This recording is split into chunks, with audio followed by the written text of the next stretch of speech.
Welcome to the Gay Buddhist Forum, where teachers from all schools of Buddhism offer their perspectives on the Dharma and its application in modern times, especially for LGBTQI audiences. These talks are offered freely to the world and made possible by appreciative listeners. If you would like to support our efforts to share the Dharma with underserved audiences, please visit gaybuddhist.org. There you can donate, find a list of upcoming speakers, or enjoy many hundreds of these recorded talks dating back to 1996.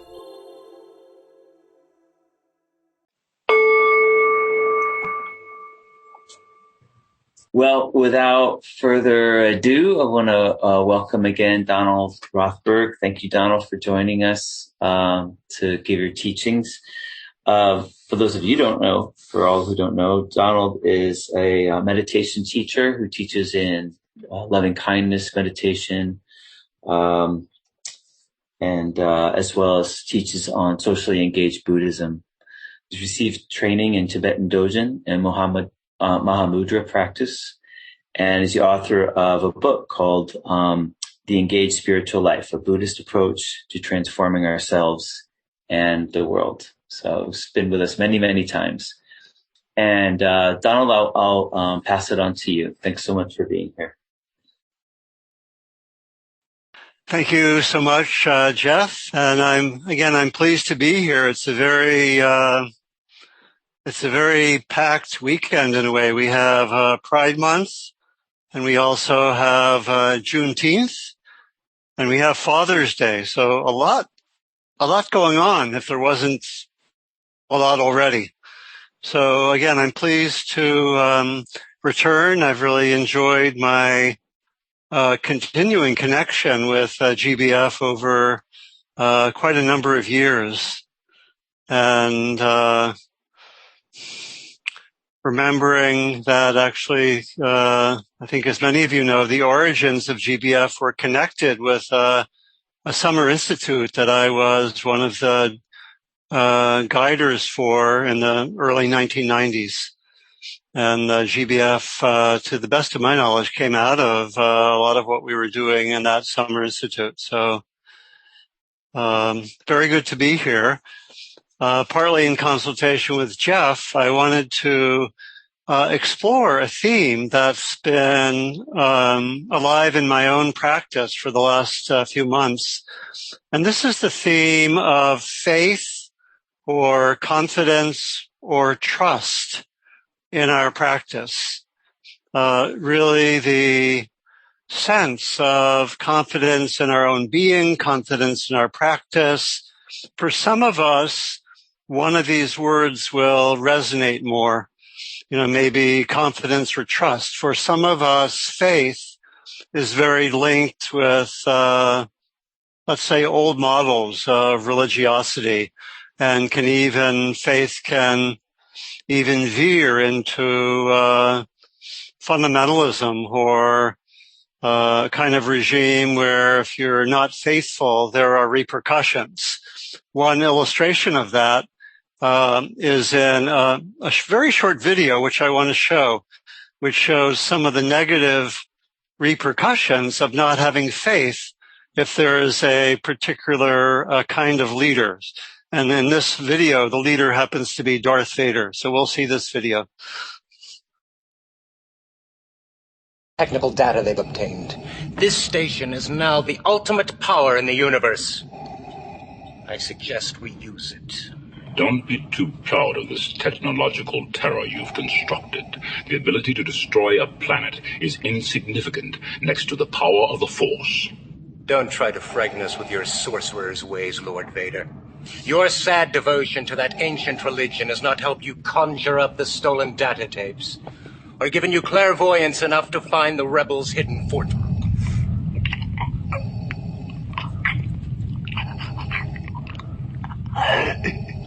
I find your lack of faith disturbing. Enough of this. Vader, release him. As you wish.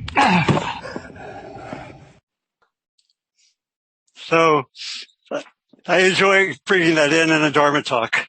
How many of you can relate to that personally in terms of your own history of related to faith? So So what I want to actually explore is how this confidence becomes deeper. What is confidence? What is this trust or faith?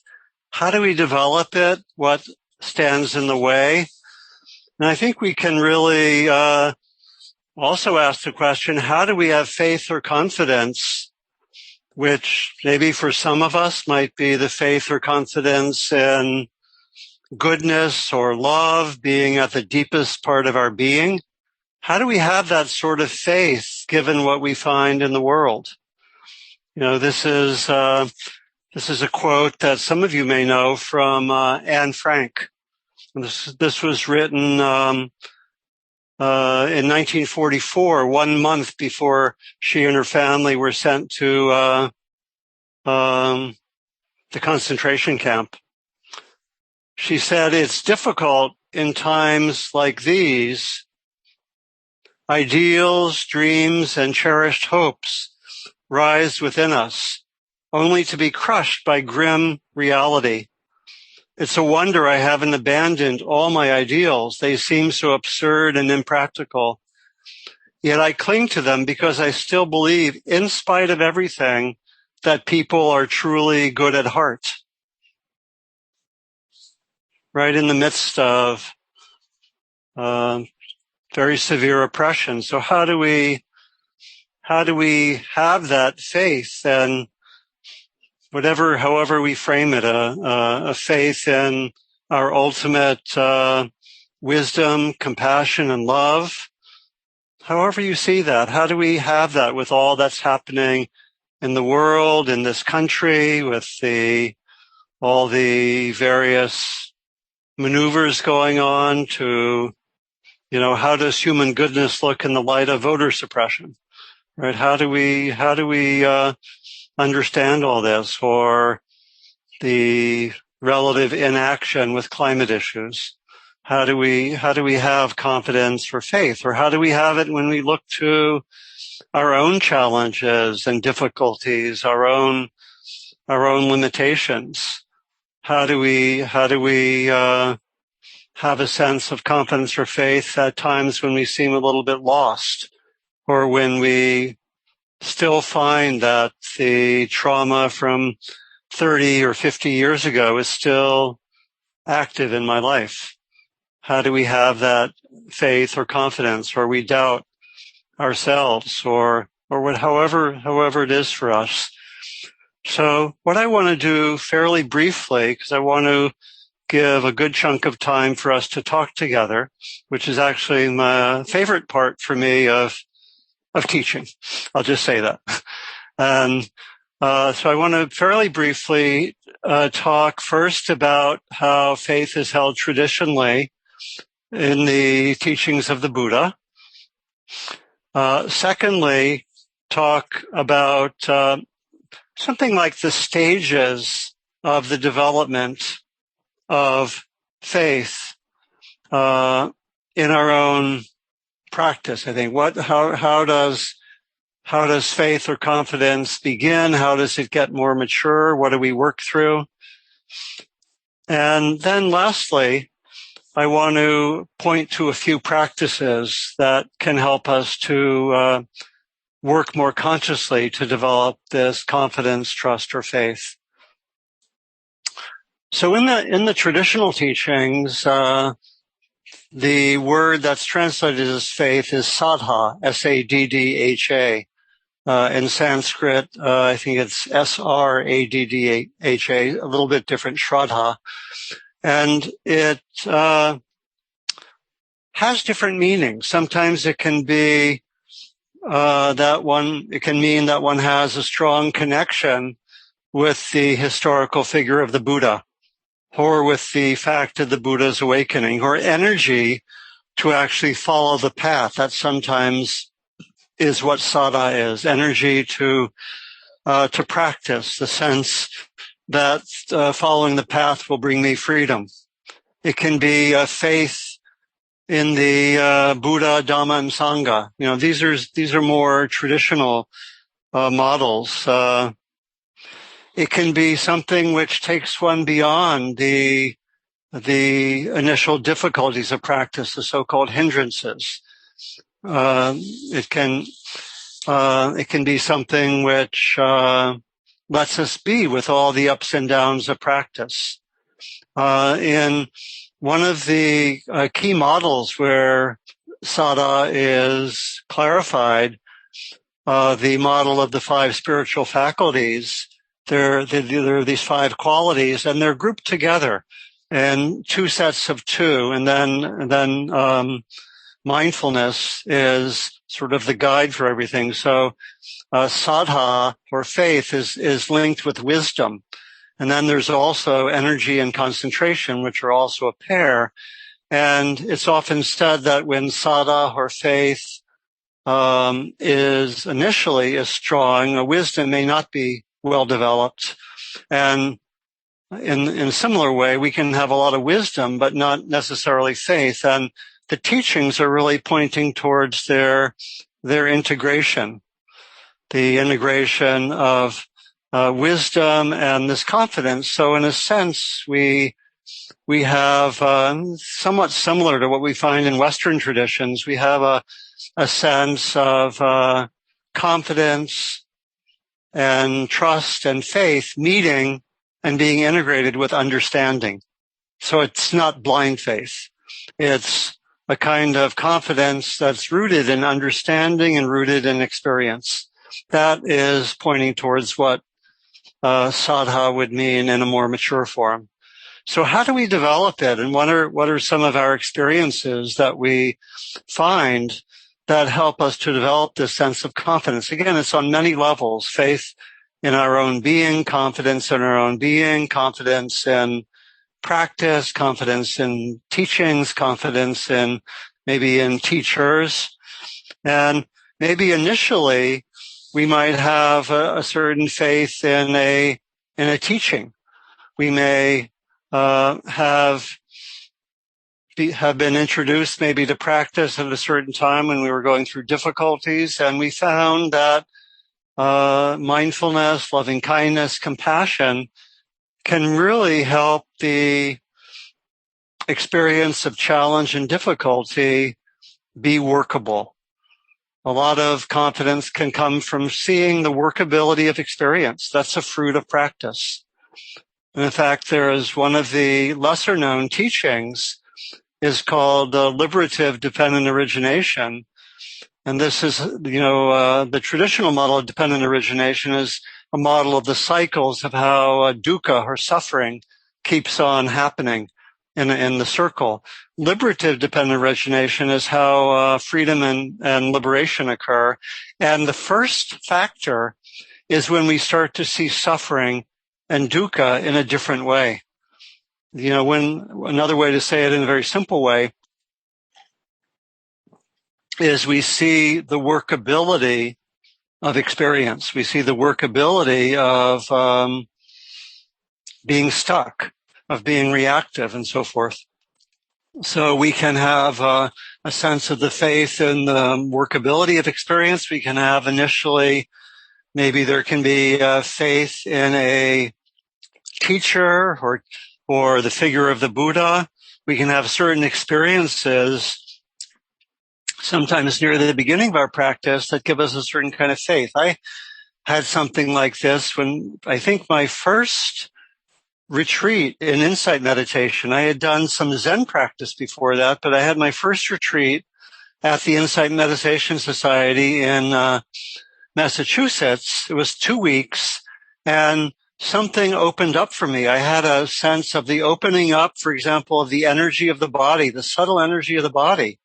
And it was like a new world. I hadn't really known that, except a little bit with psychedelics. But I hadn't really known that. And it opened up and it was stable. And I just felt like, and I felt calm and peace like I had never felt before. And it was something like, whoa, this is, I feel like I've come home in a way. And maybe some of you have had those kind of initial experiences where you felt a kind of coming home or a kind of confidence. How many can actually think of experiences you've had where there was some kind of, some experience gave you initial significant confidence, and almost like it's not even like you think about it. It's just in your guts, right? It's in your being.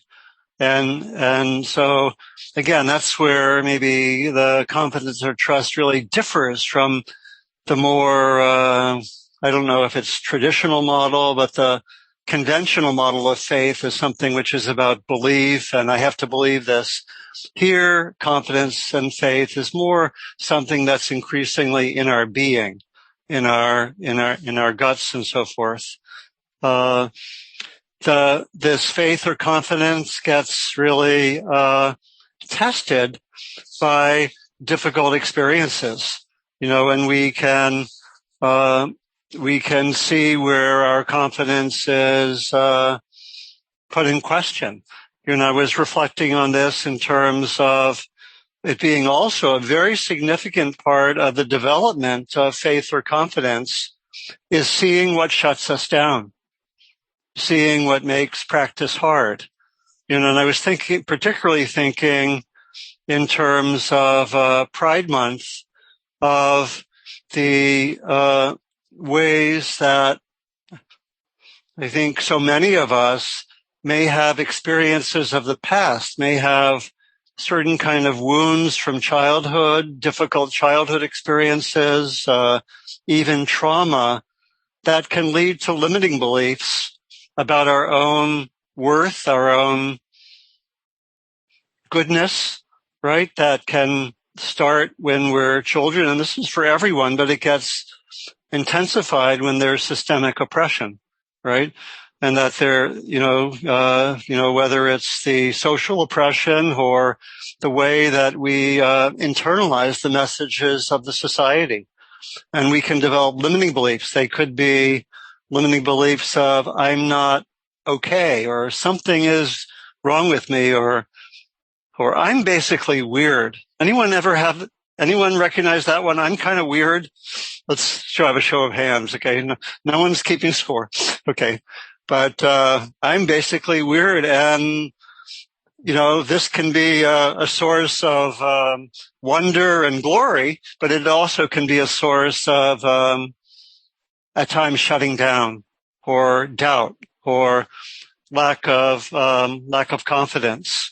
We know from the research even on implicit bias and so forth that the phenomenon of internalized oppression is very real, right? That we internalize the messages of the society even when we consciously don't agree with them, right?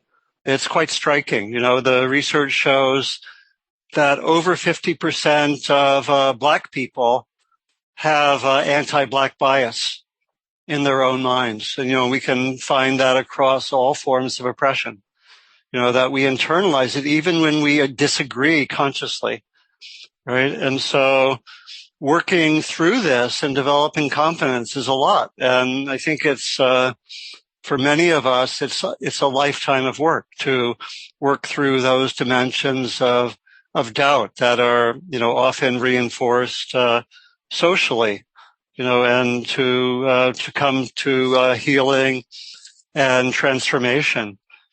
And so this is a really crucial part of the development of confidence and faith. It's working through those places where there is difficulty. Sometimes we actually are in places where we actually don't know what's happening, and we have periods when we don't know what's happening, but we almost have the faith to continue, or the confidence just to continue the journey, to not know what comes next, but to really open up and have a kind of, there's a certain point, there's a kind of confidence that emerges about one's own life journey, and again, I think it's very important that there are periods at times of not knowing. When, I've had several periods, for a year and a half when I really wasn't sure what came next. But I had enough confidence or trust developed so I could be with the unknowing. And both periods were ultimately fruitful. But so part of confidence is actually a confidence in which one actually doesn't know even what's going on or when the process ends. I think I work with one person who's going through about a 2-year period of work. It's now about, it's almost 2 years of working through childhood trauma, right? And we would both like for the process to be over. It has physical manifestations, emotional, interpersonal, all sorts of material.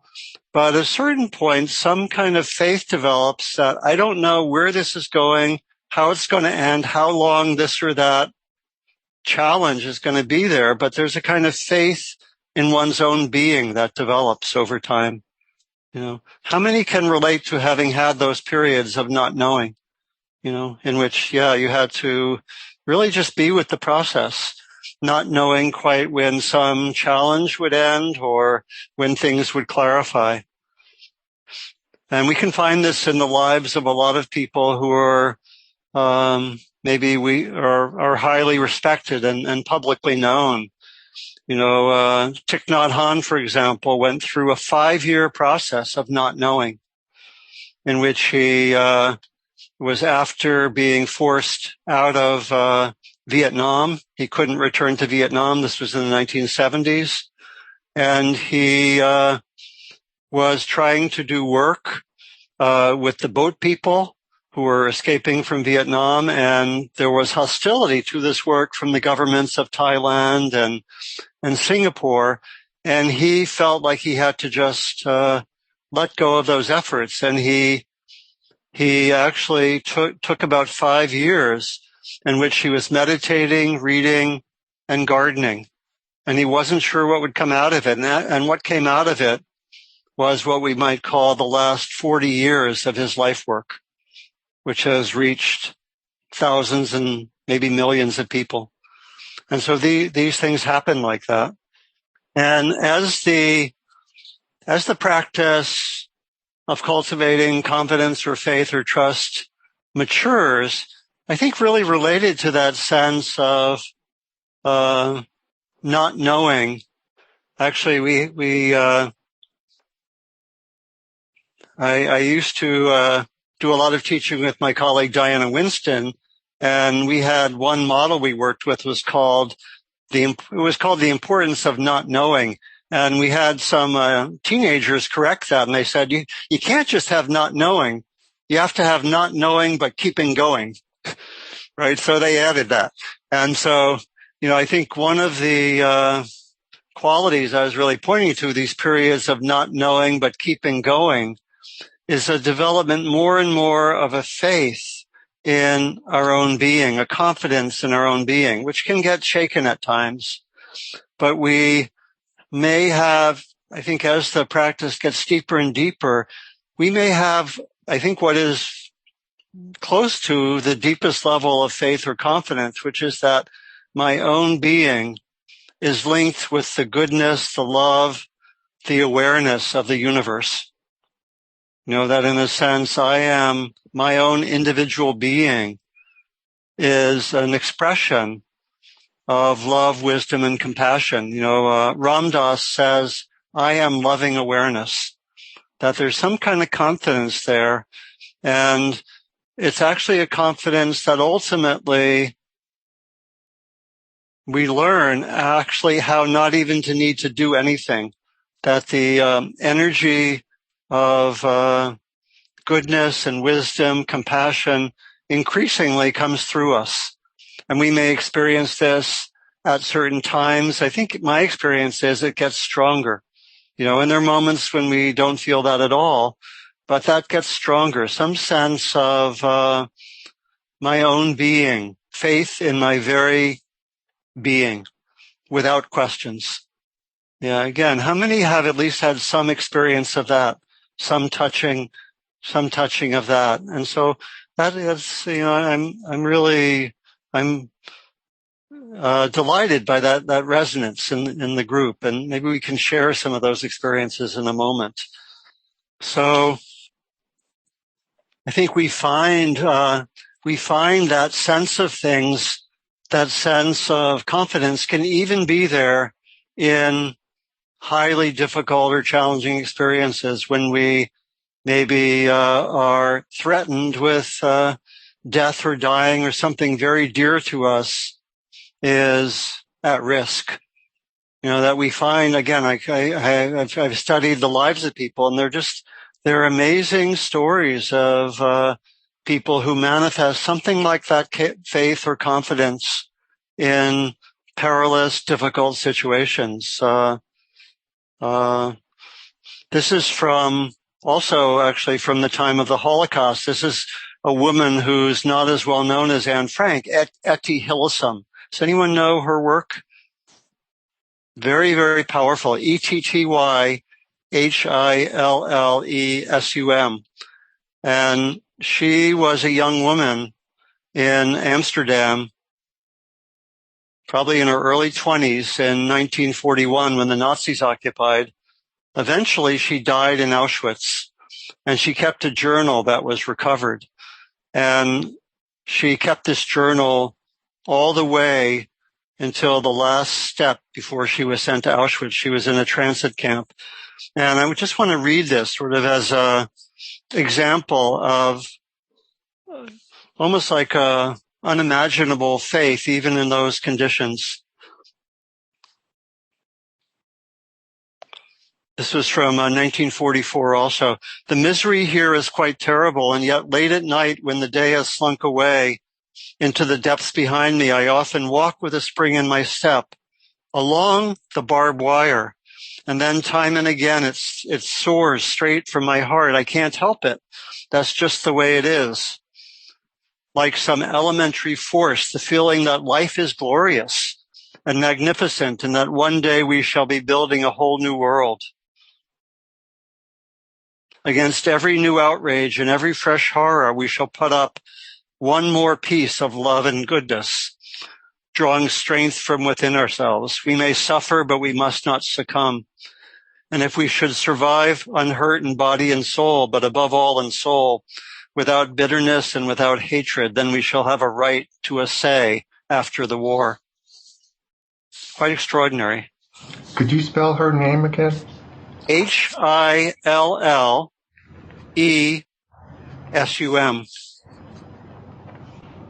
So, 3 practices to suggest, and then we'll have some discussion.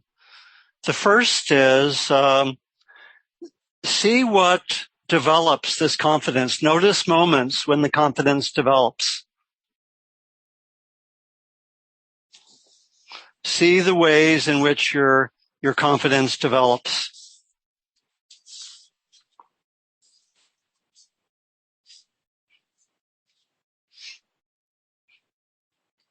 Tune in to those moments when you feel confidence. And then secondly, look at those moments also of doubt. See when doubt is there. Again, some of this can take long-term work. Work with the doubt. Work with that which stands in the way of confidence. And see what really helps to work through the different layers of doubt. Identify the different dimensions of doubt or lack of confidence.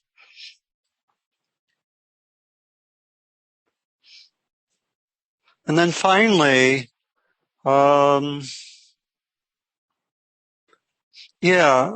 cultivate those experiences which build confidence or faith. Maybe do them every day. See what really develops confidence or faith. It might be connecting with beauty or connecting with joy or being with certain people or being with certain friends. Have a list of 5 qualities or 5 ways that faith or confidence develops and work with them every day. Work with some of them every day, almost consciously developing that sense of confidence or faith. So let me stop here and maybe just invite you to take a moment to reflect on what may have touched you, some of your own personal stories that have come up, any questions you might have. Let's take about 30, 40 seconds just to reflect and see what's there for you.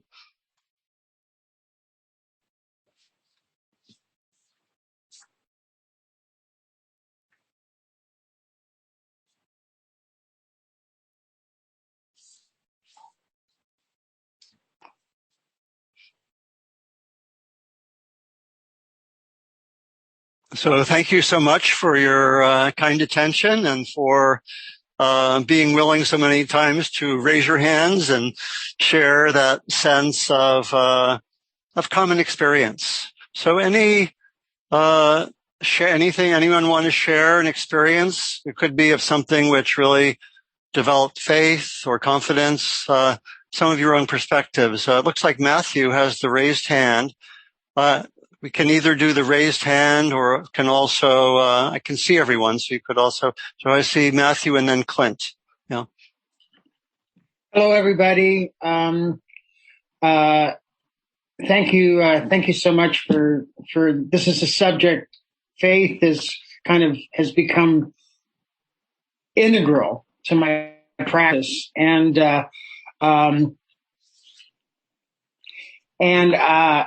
I think that was one of my first introduction to the idea of faith was through Thich Nhat Hanh's, The Heart of Buddhist Teachings, where he says that it's, for me coming from a Christian background, faith had to do with belief and his, this idea that no, it has to do with trust and confidence in the teachings.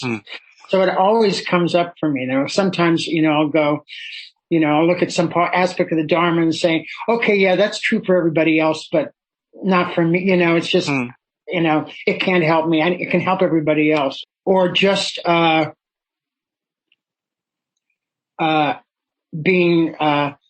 facing some kind of circumstance where I doubt that the Dharma can see me through it. And what I've developed is just this kind of steadfast, don't listen to yourself. The Dharma works, okay? And oftentimes, when I'm experience that kind of doubt, it's a kind of falling back to less skillful ways of dealing with the situation. And that said, I think one of the greatest contributors to faith is the Sangha. That's why the Sangha is part of the three jewels. To have, to be able to be with like-minded people, to be able to see the Dharma working, to be able to, be reassured through other people's experience of the power of the Dharma. So I'll just leave that with that. Yeah. Thank you so much, Matthew. Thank you particularly for that last addition, because I didn't mention the Sangha as such a power, and I think it's really crucial to name that in a lot of ways. I think one of the things that I've noticed, particularly in working in groups with what we could call limiting beliefs, is that when one can see that the conditioning is so similar and it's shared, it takes a lot of the power away from it. And you can name it. We still have to deal with it, but those kind of old habits that you were naming, when people name them together, that's why I like to have the raising of hands, just to see that commonality is so crucial. Thank you. We have Clint and then Thomas. I've heard the expression having faith be something similar to another path I was on, trust in the universe. Yeah.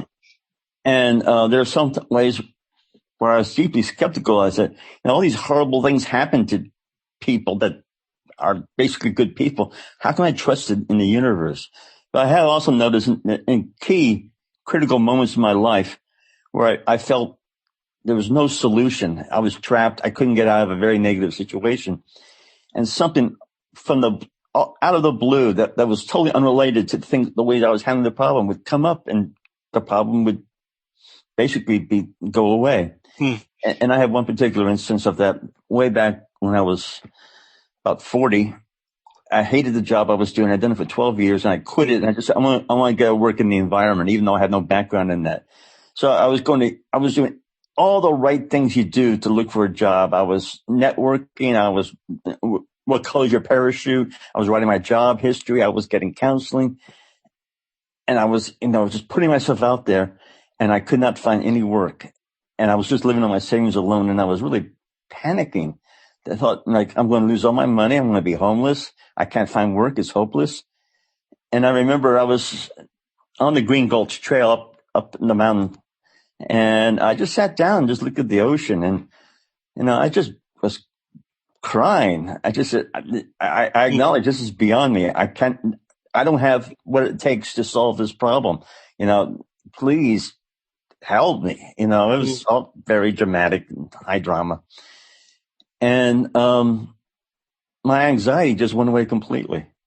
Totally. It was quite astonishing. Well, and 3 weeks later, I got the job that I took for 23 years before I retired. But I don't think putting it out like that meant that that's why I got the job. But I do think that the period of calm before I did get the job, where the anxiety was gone, was the universe hearing my plea and saying, okay, you're opening the door for me, so I'm coming in. And that was a very, very powerful moment in my life. Yeah. Thank you, Clint. It's good to see you again. And and thank you so much for that story. I imagine most or all of us have something similar. And again, I think it is helpful to point to the way that there was something there that helped the anxiety to go away. Something, and it might have gone a different way, right? It could have been something else could have happened, but I think some kind of faith or confidence, especially in the process. It can get tricky when we have faith that, it'll work out by this time, or we have sort of particular strings attached to the faith. That can get tricky, right? Yeah. But it's more some confidence in the process and in my own depths of being. And there are a lot of nuances. We could easily take 10 weeks on this topic. There are a lot of nuances and tricky aspects to it, but thank you. Yeah. Thomas, please. Donald, thank you so much for being with us again, and what a great talk. As you were talking, I was thinking that our modern society especially has this inertia and this pace to it, and it really encourages us to have, this is about not knowing, the idea of not knowing and just sitting with it. But we're sort of encouraged by all the examples around us, talking heads and online stuff, to have an opinion, to know something, to come to a decision and defend it and like have some certainty. And the idea of not knowing and just sitting with it, especially, for 5 years, like Thich Nhat Hanh did, it just feels like, we would be letting life pass us by. It seems almost like a luxury. And I know the value of it, but I was thinking, how do we not fall into despair that, we don't know, that we're just letting it pass us by? And there you came back with, the 3 practices, especially that third one, about, having a list on hand, to be observing in the first 2 and watching what's happening, and then keeping a list that can sort of lift us up. Because I know when I fall into, let's call it hopelessness. I think despair is like the total loss of hopelessness. But just being in those periods of hopelessness or doubt, I often just fall back and, I just let time pass. Like it'll just go away. And sure enough, it turns around. But I think that suggestion to keep a list on hand that I can go back to if I will remember to do it, could help compress that amount of time that it takes to work through those periods, So I appreciate that very much. Yeah. Thanks, Thomas. It's actually, when you think about it, this quality of confidence or faith or trust is not actually talked about very much by Western teachers. Maybe because of the backdrop connected with, blind faith and so forth. But, I don't remember finding other people talking about what are practices which cultivate confidence, right? So I think something like that can be really helpful. I think in the difficult moments, having community, having teachers or teacher to bounce stuff off. Because again, there are a lot of subtleties of all this, a lot of places for confusion possibly. But yeah, thank you. Thank you for that. I think, Jeff, do we have time for one more? I think you're next in line, and then I see a couple more. Yeah, I see Cass also and Jim too, but I think should we take those three or should we finish in just a minute or two? What's your call? Let's take them. Okay, great. Like others, I want to thank you for a great talk. For me, models of faith and confidence I get from Gandhi, and an experience I had going to see the Dalai Lama after he got his Nobel Peace Prize. Mm-hmm. He did this weekend in San Jose, but when he walked into the room, the feeling was just palpable. You could feel it just fill the room, and his presence. And of course, he was bent over and talked about being just an ordinary monk. But I've gotten that confidence from seeing it in other people. Yeah. Thanks. Yeah, beautiful. Again, be wonderful, sometimes just to share from whom do we experience that kind of confidence? Mm-hmm. Just to share from each of our experiences. Cass, and then I think it was Jim. Those were our last two. Please, Cass. Hi, thank you for a great and practical talk. It was really useful. No question. I just wanted to thank you for bringing Darth Vader into the Sangha on Father's Day. It really resonated. Vader. Yeah. Thanks. Yeah, it was important to me to bring Darth in. He didn't have that much time, but his words were impactful. Okay. Thank you, Cass. Jim, please. Donald, wonderful to see you again and to hear your wise words. I wanted to. William James once said that faith initially is faith in other people's faith. Yeah. And you borrow their faith and then begin accumulating your own verification of it. And I think that's a very useful idea. And that was certainly true in my case. Another one is this, the notion of the dark night of the soul, which is broadly described, and we should not be too horribly terrified when we encounter that, because it is on the path. And I remember the Beethoven, even after he became deaf, he discovered he could still compose. But then when he realized that he would never be in love, he could never have a loving relationship, that's what took him down to the bottom. And for a number of years, he didn't compose. And then he started hearing in his mind music that no one had ever heard before. And so late Beethoven music is of a kind really unmatched except by Bach, I think. But anyway, it's predictable on this journey. And I think that can be an element of faith. We're not in charge. It's not up just to our practices. Our psyche will take us down and strip us bare for our own growth. And it's just part of the trip. At least that's been my experience. Yeah. Thank you so much, Jim, for bringing in that sense of what's sometimes called the dark night of the soul, which was a term coming from St. John of the Cross from the 16th century in Spain. I've actually taught a few times short retreats on the dark night of the soul, or co-taught, and it's a powerful area. I'll just make a few comments. One of the significant things about that, I think it goes with your example of Beethoven, is that for St. John of the Cross, the dark night of the soul is a protracted period. It can even last for years, in which there's everything feels dry. The usual spiritual juice isn't there. The understanding isn't there. And John thought that this was actually virtually never the experience of practitioners who are at the beginning of their practice. It was always the result of significant maturity.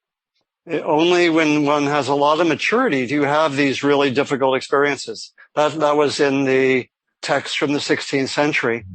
And also he saw it as opening up to the most profound spiritual levels, that it's almost like it takes away certain conditioned dimensions of self and of agency and of the doer that have to be taken away before the deeper levels will open up. I think, and so it's a very interesting understanding. And many people have also suggested, I don't know if this is the most wonderful note to finish on, but have noted that we need these capacities of not knowing, of being with difficulty for a sustained time, because collectively we may be opening up to a kind of collective dark night of the soul in the next decades. We don't know. Yeah. But to have this capacity that we've been talking about is not just valuable personally, but it's valuable on a community level and on a social level. So maybe that's a more confident way of saying it. So anyway, thank you so much, everyone. And I think we can thank you for your stories. I could stay for another hour and listen to your stories about all this and keep on talking. It'd be a great focus for a whole day, wouldn't it? Yeah. And so thanks so much. And I'll turn it over to, is it Jeff or is it David now? Yeah. David. Yeah. Thank you, Donald, for your talk very much today, and for the opportunity for the dialogue. And thanks everyone for joining. We want to make this time for any announcements that people might have of things happening in the community they want to share. Pause. Just unmute or share. I can make one. Please. Yeah, just in terms of my upcoming teaching, I'll be doing a day-long at Spirit Rock, quite related to what I was talking about with limiting beliefs. The theme will be transforming the judgmental mind, which includes both being judgmental of self and judgmental of other, and we'll bring in dimensions of social conditioning as part of the day. That's July 11th through Spirit Rock, and there's going to be a 6-week follow-up series, which is going to be organized through the Mindful Awareness Research Center at UCLA. If you do the day long, you can, or if you've done previous work with me on that topic, you could then keep it going further for another 6 weeks. Yeah. Thank you. And just to clarify, that's on Zoom. Will that be hosted on Zoom? Yeah, it's all going to be on Zoom. Yeah. Okay, thanks. And people can find that by going to the Spirit Rock website, I'm assuming. Yeah, Spirit Rock website, and then it should be the follow-up series. I'm going to put it on my website as soon as I get all the information from UCLA, but it'll be through the UCLA program there. So, yeah. Great, thank you. Any other announcements?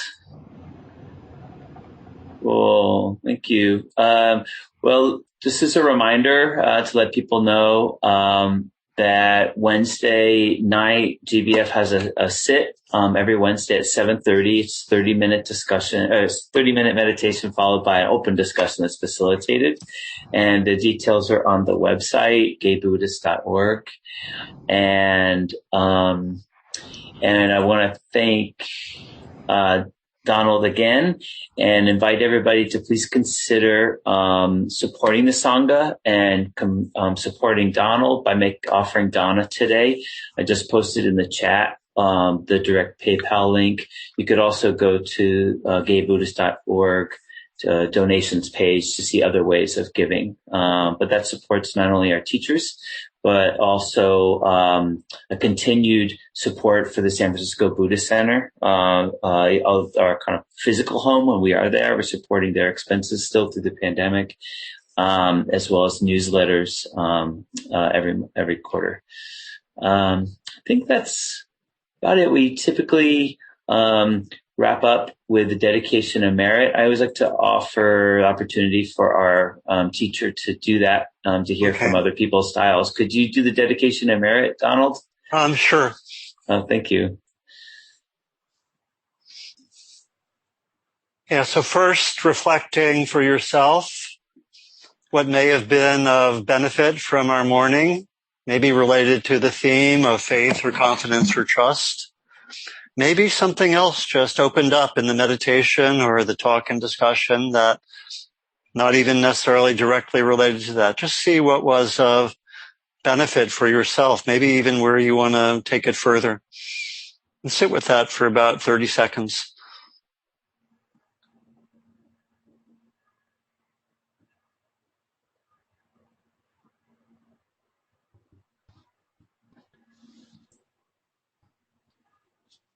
And then we move into the traditional dedication of merit. May the benefits of our time together be there for us, be there in many different ways for people in our own lives, for all beings in our own lives. And then may we offer the benefits beyond our own circles out into the larger world. May the benefits be offered to all beings, knowing that we are part of all beings. Thank you.